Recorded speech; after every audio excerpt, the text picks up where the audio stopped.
This is the FM Gold channel of All India Radio. In the program Countrywide, we now bring you a discussion on development of smart cities and ease of living index.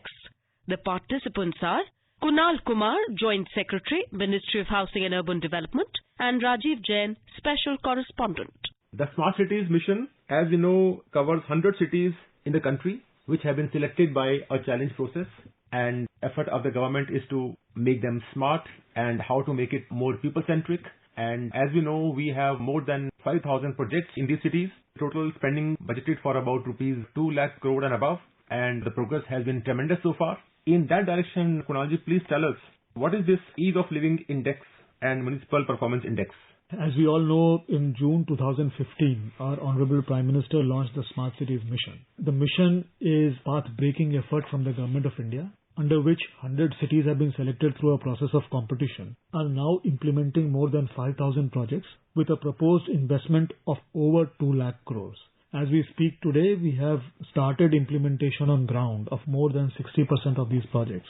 And these projects are now starting to get completed, and the fruits of the mission have started to reach the people. The central point of the Smart Cities mission was that we have to go back to our people. We have to understand that cities are for people. And therefore, all the projects and all the efforts have to be in line with the needs and aspirations of the people. In order to actually understand what citizens are talking about, we have created this Ease of Living Index. And to understand how our municipal bodies are performing, we have created the Municipal Performance Index.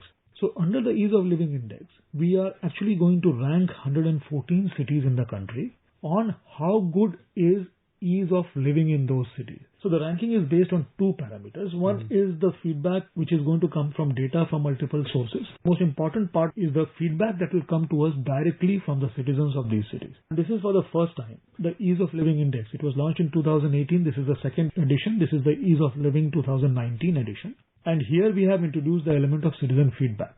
So citizens from these 114 cities are giving us direct feedback. This was started on the 1st of February and it's going to go on till the 29th of February. We have now seen 6 days, and I'm happy to share with you that more than 1 lakh citizens have already shared feedback with us. So are you having any target in mind? Our target is to reach all citizens. We will try to maximize our reach. The idea is to get direct feedback from our most important stakeholder, which is the citizen. This is not the end of the idea. The bigger idea is to use this feedback, mold the way our smart cities function in order to solve the gaps which these people, the citizens, point out, which our most important stakeholders feel are the needs of the city. Those are incorporated in our smart city plans so that our projects and our planning and our implementation is in line with the needs of the cities. Can people participate from all walks of life and all ages? There are people from all ages who can participate. The only thing that we have to take in mind is that 29th February is the last date. Right. We have 23 days to go. Yes,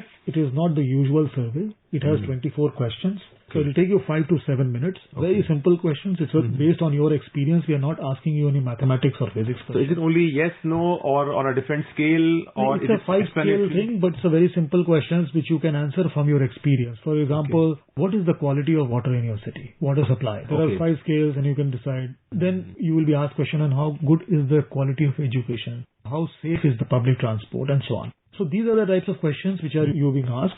I would request citizens from all walks of life to give those 5 minutes for your city, for yourself, because ultimately this feedback is going to improve services which all of us will use. No, I was coming to that question only because ultimately when people participate in a survey of this kind, the first and natural question is, like, who benefits? Why should I participate and spend my 5 minutes?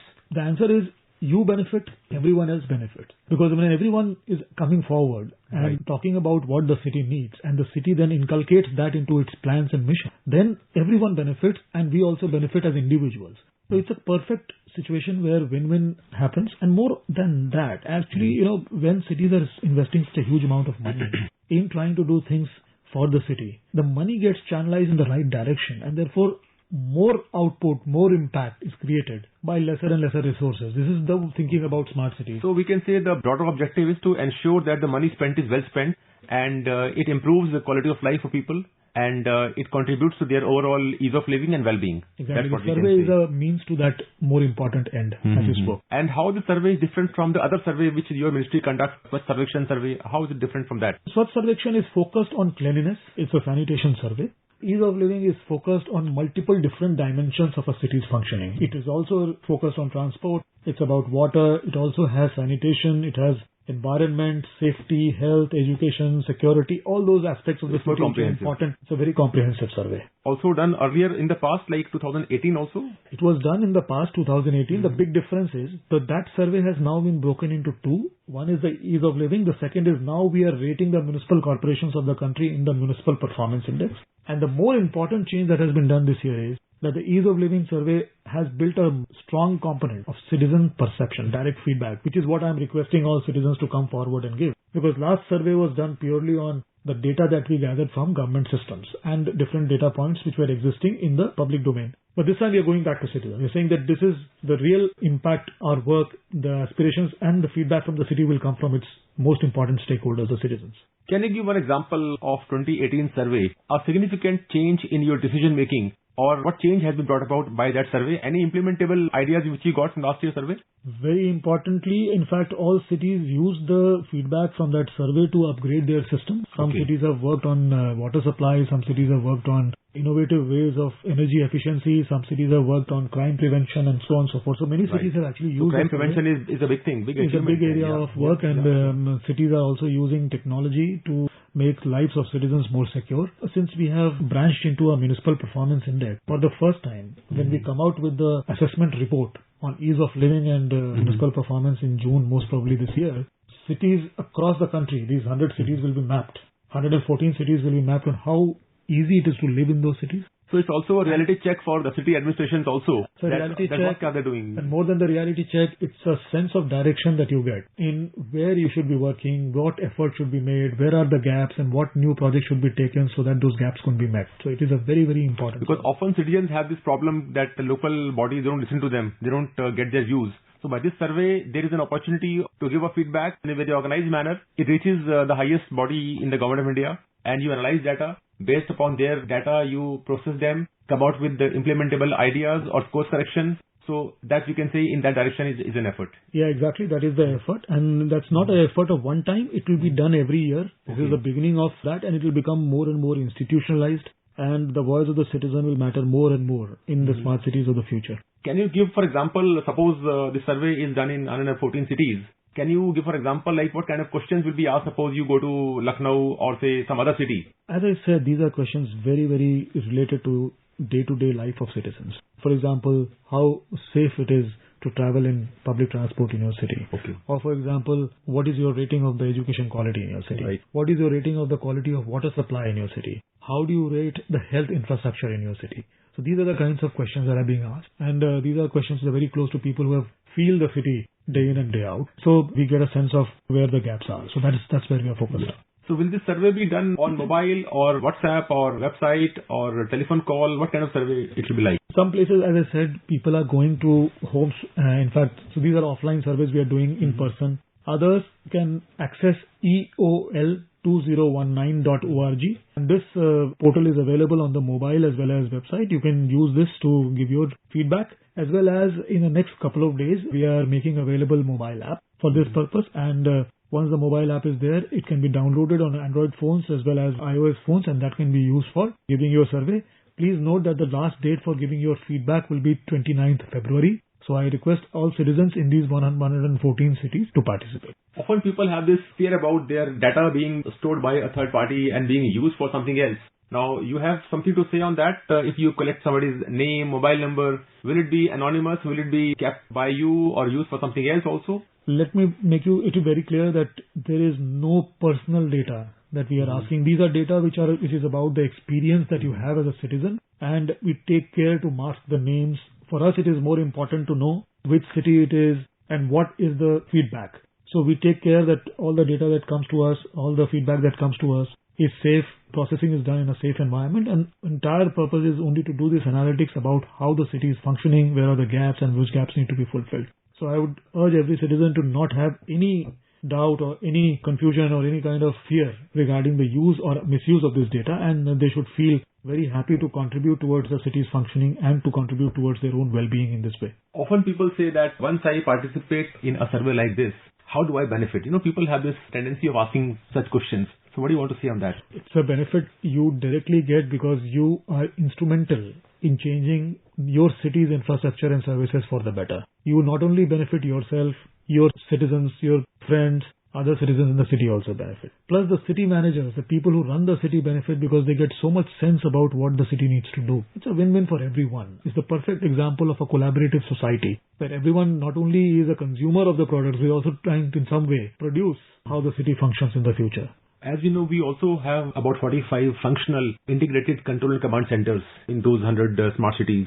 Can citizens also come back to you in the survey and inform you about functioning of these centers? Is there a parameter on that also? As I said, these are more related to how you feel the city. So you don't feel the city through the command center. You feel the city on the road by taking a public transport, by seeing its cleanliness, by seeing the education quality. So we are asking your direct experiences. What it means to us, if something is not working, then it will indirectly tell us that this infrastructure needs to improve or the ICCC needs to improve or something else needs to improve, and those actions will be taken so that when we go back next year, those will be fixed so that we get a better reaction from the citizens. There's always a healthy competition which is coming, also a very good sense of direction. So you want to say when this data is compiled and analyzed in a few months' time, this data will be used to further implement or improve the projects being implemented in those cities? Whole intent behind this. The survey itself is a medium, it's not the end. Most important end that we have is to use the feedback from the survey to shape the way our cities are taking on projects, planning new things, and try to focus all our resources towards the most important aspects and the goals and the gaps that the citizens are referring to. That's a very important thing because some of us, we always have this habit of criticizing, okay, you got my data and survey was done, nothing happened after that. So this is something very useful and very informative for us to know. The survey will be directing achievable, implementable actions for improving people's life in these cities and to make it ease of living. I would also like to ask you, is there any incentive for citizens? Of course, it's a people's movement. But is there any incentive for them to participate? In fact, in every city, we will be doing lottery, and from the lottery, about 25 citizens will be selected. They would be given gift vouchers, and they would also be given a chance to meet the mayor and the commissioner and voice their opinions on how the city should function. It will be an important event for them. Then, from each city out of these 25, we'll select one lucky person. And out of those 114, 3 national winners will be selected who will be called to share their views at the national platform when we hold our next All India conference. And it will be for all the CEOs of the country and all the important leaders of the country, and these 3 people who will be selected through the lottery at the national level. That's huge. You think 25 people from each city will be selected from 114 cities. And these 25 people will be selected based on what? By lottery? That's a lottery because it's a feedback. So from the number of people who would have submitted their feedback, 25 will be selected by lottery. Out of those 25, 1 will be selected by lottery. Those 1 from all 114 means 114 people. Out of those, 3 will be selected for a national level award of 25,000 each and a chance to present their views before the national audience in the next All India conference. Also by lottery. This is really a big incentive. I must say you have not only made an effort to measure ease of living index, but also made sure people participate. There is an incentive to participate. Number one, you make the cities beautiful, cities ease of living is there. And of course, a chance of recognition of giving your feedback and getting recognized at the highest level. I'll ask you one final question. Is there a tagline for this campaign which you want people to know and to memorize? Yeah, the tagline is, the hashtag in fact is My City, My Pride. You can see it all over the city. In fact, you will be seeing a lot of people will come and talk to you about it. We have publicized it as much as possible. We are asking you to rate your city, give us a feedback about how the city functions. And as I said, My City, My Pride is the tagline for this Ease of Living Citizen Perception Survey. Thanks a lot. Wish you all the best. Thank you. Thank you so much. You were listening to a discussion on Development of Smart Cities and Ease of Living Index. The participants were Kunal Kumar, Joint Secretary, Ministry of Housing and Urban Development, and Rajiv Jain, Special Correspondent. This program was produced and presented by the News Services Division of All India Radio. This program is also available on our website, newsonair.com. You can also follow us on the News on AIR app for updates. You may email your opinion about this program at airnsdtalks@gmail.com. Please stand by for our next program, Surkhiyon Mein, in a short while from now.